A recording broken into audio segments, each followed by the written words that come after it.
SA20 లీగ్లో sun Risers team మరోసారి ఛాంపియన్స్గా నిలిచారు. 4 సీజన్స్ వ్యవధిలో ఆ టీం మూడోసారి ఛాంపియన్స్గా క్రౌన్ అయ్యారు. అది కూడా నేను ప్రిటోరియా క్యాపిటల్స్ జరిగిన ఫైనల్ మ్యాచ్ అయితే మామూలుగా జరగలేదు. చాలా హై టెన్షన్ మ్యాచ్. ఒకనొక పాయింట్ ఆఫ్ టైంలో సన్ రైజర్స్ టీం మ్యాచ్ ఓడిపోయే స్థితికి వెళ్ళిపోయారు. వాళ్ళు ఎర్లీగా 4 ఇన్ఫార్మ్ బ్యాట్స్మెన్ వికెట్లు కోల్పోయారు. అండ్ ఆ తర్వాత రికార్డ్ రన్ రేట్ చూసుకుంటే 12 దాటేసింది.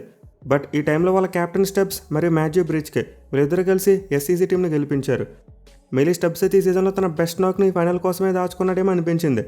ఎందుకంటే ఈ సీజన్లో ఫైనల్ మ్యాచ్ వరకు చూసుకుంటే అతని దగ్గర నుంచి మరి అంత పెద్ద నాక్స్ రాలేదు.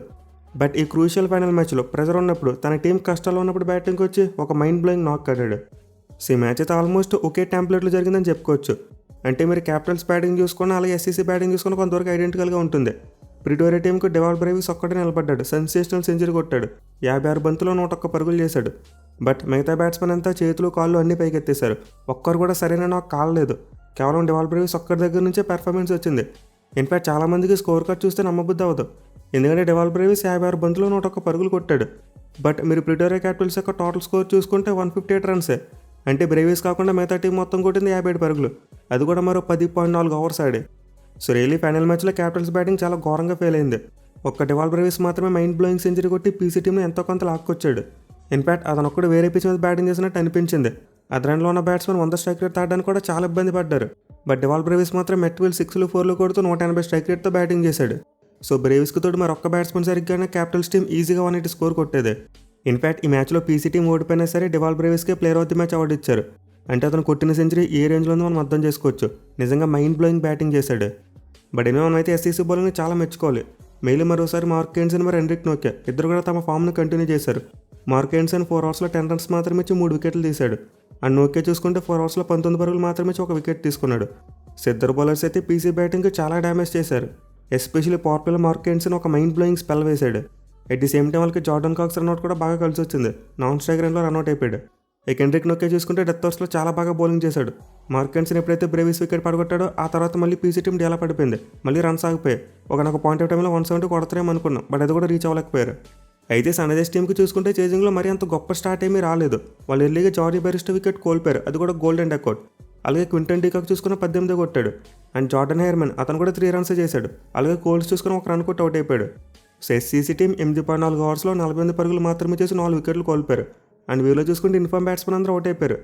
అంటే క్వింటన్ డీకాక్ ఈ సీజన్లో టాప్ స్కోరర్. అలాగే జానీ బెరిస్టో కూడా మంచి ఫామ్లో కనిపించాడు. అండ్ హెయిర్మన్ చూసుకున్న 200 కంటే ఎక్కువ రన్స్ కొట్టాడు. బట్ వీళ్ళ ముగ్గురు ఫైనల్ మ్యాచ్లో చేతులు ఎత్తేశారు. దీంతో SCC టీం ఈ మ్యాచ్లో ఓడిపోతుందేమో అనుకున్నాం. 10 ఓవర్లు అయ్యేసరికి 55 పరుగులు మాత్రమే కొట్టి 4 వికెట్లు కోల్పోయారు. లాస్ట్ 10 ఓవర్స్లో 100 కంటే ఎక్కువ రన్స్ కొట్టాలి. ఒక గంటలో మ్యాథ్యూ బ్రేస్కి ఉన్నప్పటికీ అతను mostly anchor kind of innings ఆడే ప్లేయరే. సో ఇంత SCC టీం టార్గెట్ చేసింగ్లో చాలా వెనకబడిపోయింది. బట్ ఇలాంటి టైంలో వాళ్ళ కెప్టెన్ స్టెబ్స్ ఒక మైండ్ బ్లోయింగ్ ఇన్నింగ్స్ ఆడాడు. స్టార్టింగ్లో టైం తీసుకుని క్రీజ్లో సెట్ అయ్యాడు. బట్ ఆ తర్వాత ఎక్స్ప్లోజన్ చూసాం. 6ల మీద 6లు కొట్టాడు. మెయిలీ బ్రిస్క్తో కలిసి 5వ వికెట్కు 114 పరుగులు అజేయంగా జోడించాడు. సో ఇద్దరు పార్ట్నర్షిప్ అయితే SCC టీంకు 3వ కప్ను అందించింది. బ్రిస్క్ 49 బంతులు 68 పరుగులు చేస్తే స్టెబ్స్ 41 బంతులు 63 పరుగులు చేశాడు. మెయిలీ వాళ్ళిద్దరు పార్ట్నర్షిప్లో మెచ్చుకోవాల్సిన విషయం ఏంటంటే 5వ బౌలింగ్ ఆప్షన్ టార్గెట్ చేశారు. అంటే మీరు ప్రిటోరియా టీం బౌలింగ్ చూసుకుంటే లుంగి ఎంగిటి చాలా బాగా బౌలింగ్ చేశాడు. అండ్ ఆల్సో దాంతోపాటు వాళ్ళ కెప్టెన్ క్యాష్ అమరాజ్, అలాగే లిజార్డ్ విలియమ్స్, ఈవెన్ రాస్టన్ చేస్ వీళ్ళందరూ కూడా చాలా బాగా బౌలింగ్ చేశారు. ఈ 4 ఎకానమీ కూడా బిలో 8 ఉంది. బట్ మిగిలిన 4 ఓవర్స్ ఏవైతే ఉన్నాయో వాటిని టార్గెట్ చేసి కొట్టారు. At the same time PC captain cash Amara Raja కూడా లాస్ట్ ఓవర్ స్పిన్నర్కి ఉంచాడు. అది కూడా బ్యాక్ ఫైర్ అయిందని చెప్పుకోవచ్చు. లాస్ట్ ఓవర్లో 9 పరుగులు అవసరమైనప్పుడు స్టెప్స్ ఒక 6 and 4 కొట్టి మ్యాచ్ని గెలిపించాడు. So really Pretoria Capitals bowling అయితే చాలా మంచిగా క్లిక్ అయింది. బట్ ముందు చెప్పినట్టు 4 బౌలర్స్ పాకన వేసినా సరే మిగిలిన 4 ఓవర్లు కంపు చేసే మ్యాచ్ మొత్తాన్ని. ఎనీవే SCC టీం అయితే మూడోసారి SA20లో ఛాంపియన్షిప్ గెలుచుకున్నారు. వాళ్ళు 2023 సంవత్సరంలో సేమ్ PC టీం మీద ఫస్ట్ టైం కప్ గెలిచారు. అండ్ దెన్ 2024లో చూసుకుంటే DIG టీం మీద కప్ కొట్టారు. కానీ 2025లో మిస్ అయింది. బట్ అగైన్ వాళ్ళు 2026లో మళ్ళీ కప్ కొట్టారు. సో నిజంగా 4 సీజన్స్లో 3 సార్లు కప్ కొట్టడం అంటే మామూలు విషయం కాదు. ఇన్ఫాక్ట్ 2024లో కూడా SCC టీం ఫైనల్కి వచ్చింది.